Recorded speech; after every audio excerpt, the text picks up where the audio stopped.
Peace be with you, brothers and sisters in Christ.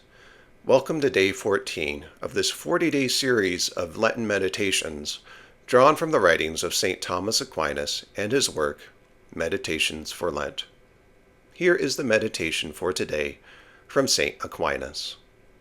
The Passion of Christ brought about our salvation because it was a meritorious act. They shall deliver him to the Gentiles to be mocked and scourged and crucified. Grace was given to Christ not only as to a particular person, but also as far as he is the head of the church, in order that grace might pass over from him to his members. And the good works of Christ performed, therefore, stand this same way in relation to him and to his members, as the good works of any other man in a state of grace stand to himself. Now it is evident that any man who, in a state of grace, suffers for justice' sake, merits for himself, by this very fact alone, salvation. As is said in the Gospel, "Blessed are they that suffer persecution for justice' sake." Whence Christ by his passion merited salvation not only for himself, but for all his members. Christ, indeed, from the very instant of his conception, merited eternal salvation for us. But there still remain certain obstacles on our part, obstacles which kept us from possessing ourselves of the effect of what Christ had merited. Wherefore, in order to remove these obstacles, it behooved Christ to suffer.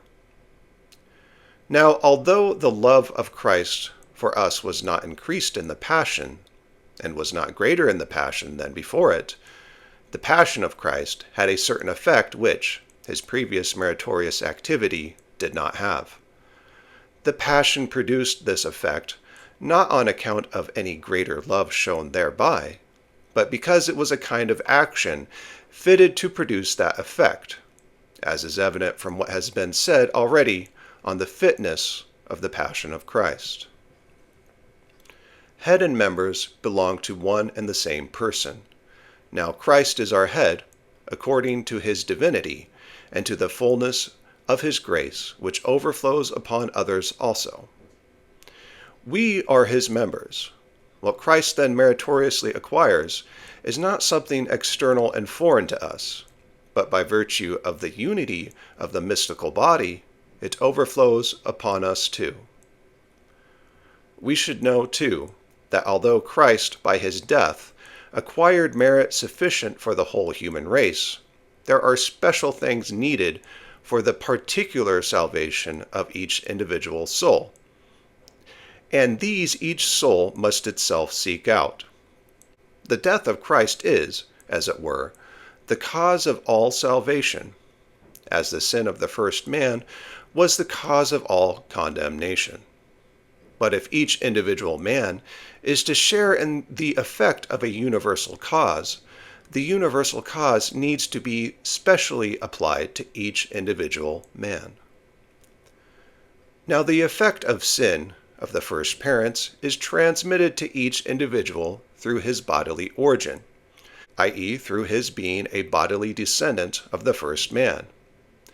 The effect of the death of Christ is transmitted to each man through a spiritual rebirth, a rebirth in which man is, as it were, conjoined with Christ and incorporated with him. Therefore, it is that each individual must seek to be born again through Christ, and to receive those other things in which works the power of the death of Christ.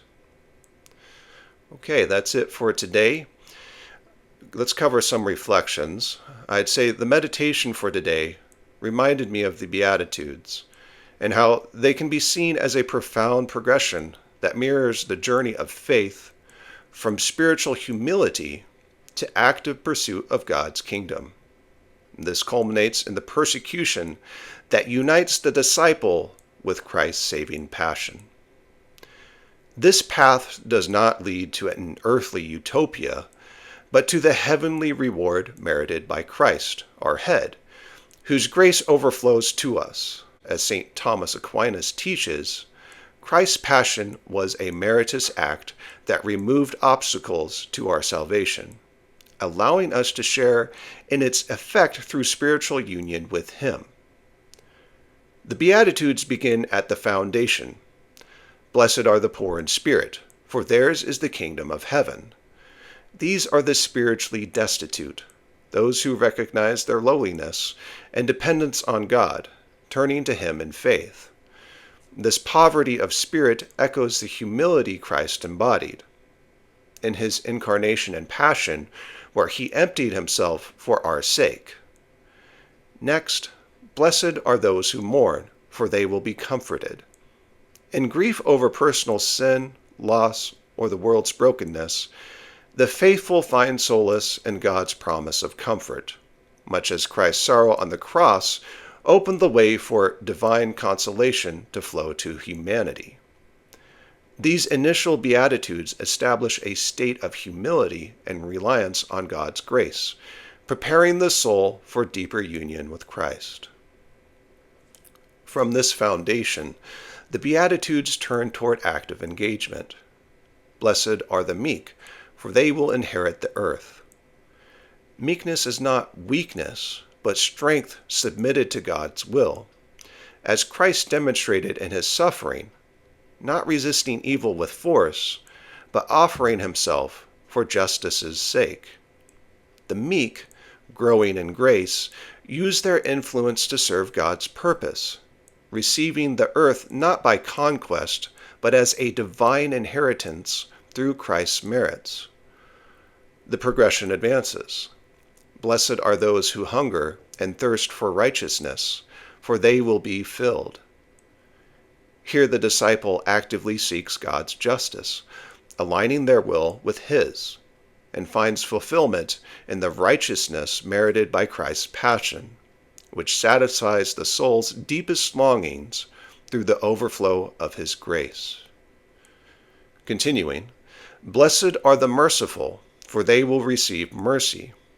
Mercy flows from strength under God's guidance, choosing forgiveness over retribution, just as Christ showed mercy on the cross, praying for His persecutors.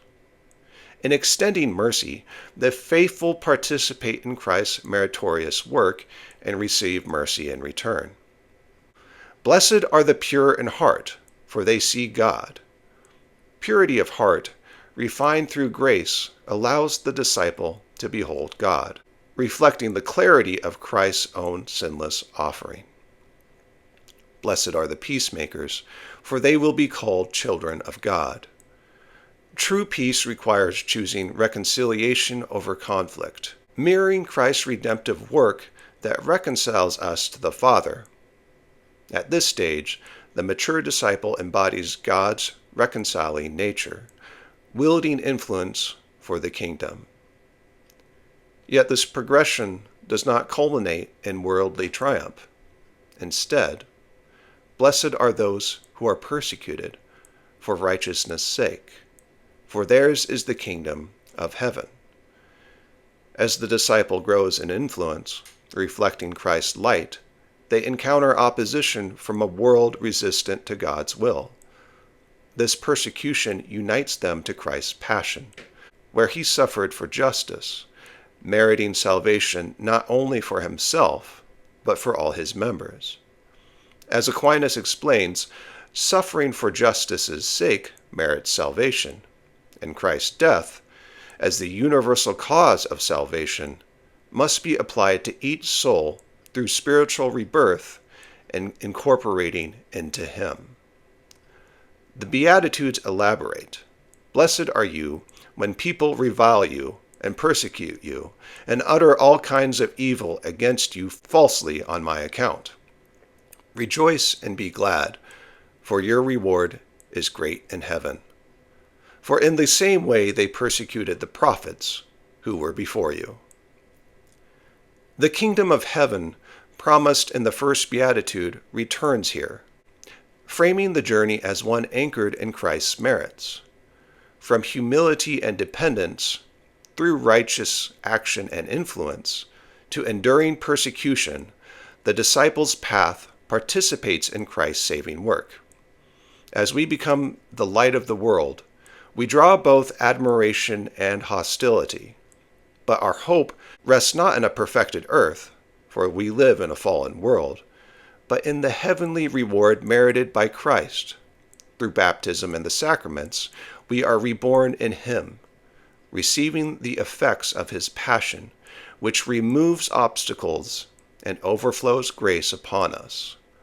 Thus, the Beatitudes invite us to seek this union, applying Christ's universal merit to our individual salvation.